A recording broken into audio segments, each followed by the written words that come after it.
We got two crazy stories today. Let's kick it off, shall we? We go to NA for the first. Holy effing freak! Team Liquid might have just hit the ultimate "what did you just do" move. Nerds reaches agreement with Team Liquid. Holy fuck! Let's go with the that time and they done something good.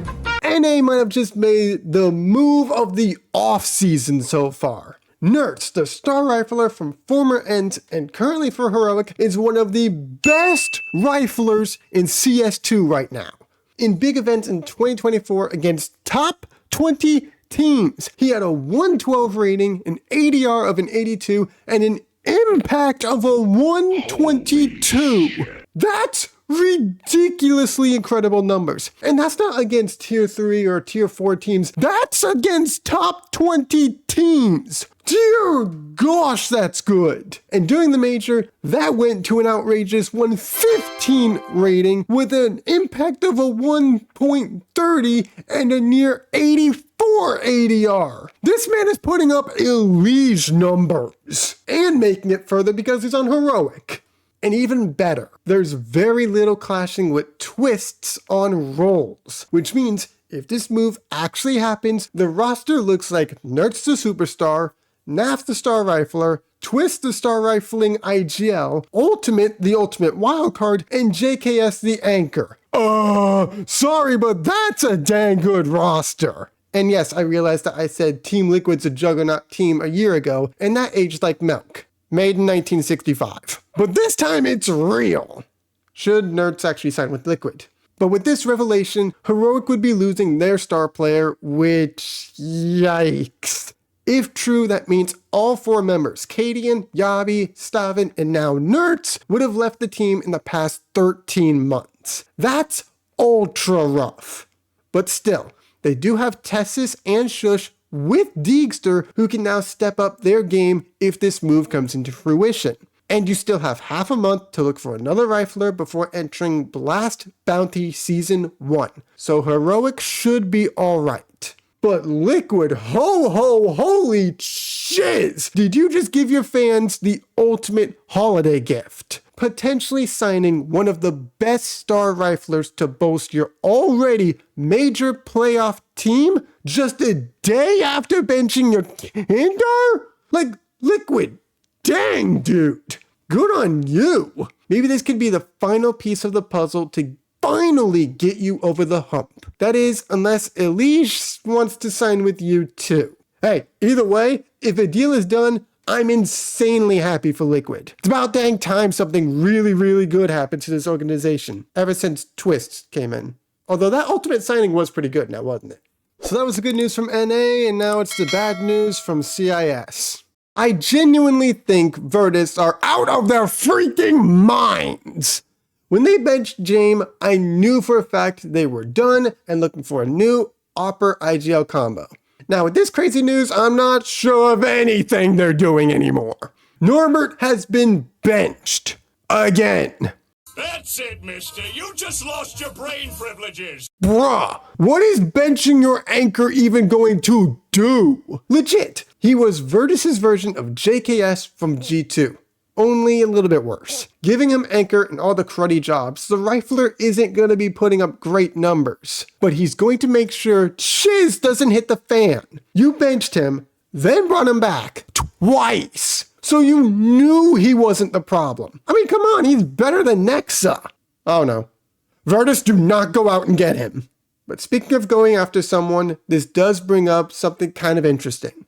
Are Virtus going to do this to go after the newly benched Yekindar from Team Liquid? The reason I say this is because Virtus cannot bench another player or they will lose their Valve ranking points. And you cannot bench Fame because of his contract, which he still has 3 years left.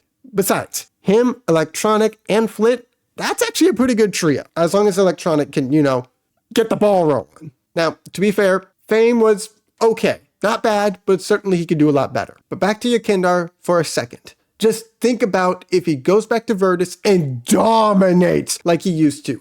I mean, hey, it can happen.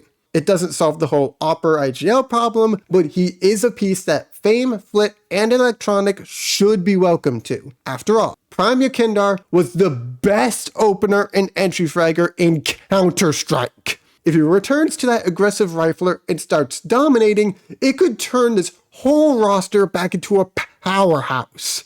But this comes with some major risk. Yekindar's major, he was looking a little bit better. But other than that, he's looked terrible. So while Yekindar could do well with Virtus again, you have to fix him.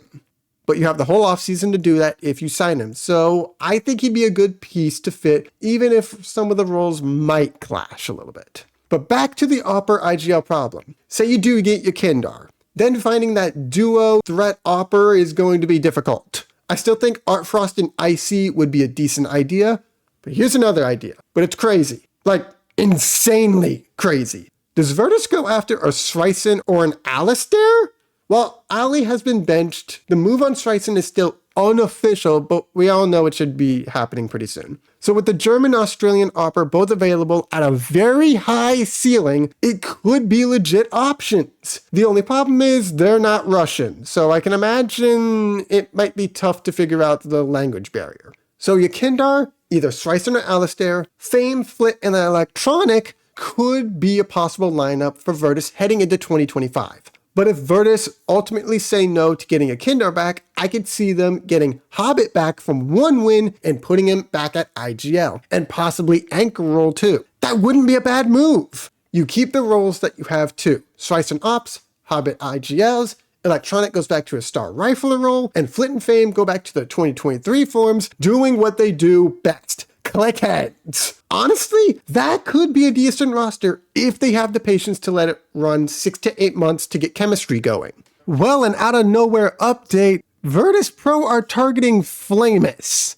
Yeah, Gamer Legion's Flamus, who absolutely lit it up during the Shanghai Major, averaging a 1.0 rating, and yet it felt like he was just dominating. I don't know what to say about this. Like, Flamus is a very good player. His past 10 events or so, just lighting it up. And he's only 20 years young. 110 average, 122 impact combined between both Gamer Legion and Amiga. Yeah, if they pick up Flamus, that's actually crazy. So, hey, maybe VP are cooking something up. Then again, it's Virtus, so who knows? But man, from a major win in 2023 and from being a juggernaut in early 2024 to Fame, Electronic, and Flit left over, it's not looking very good for Virtus. They really need to stop and think for a moment. Where do you go from here? Because benching anyone else is out of the question. So use that head of yours, Virtus. You're no longer the 2014 Kato winning Virtus Plow version of yourselves. And you are no longer the 2022 major winning versions of yourself either.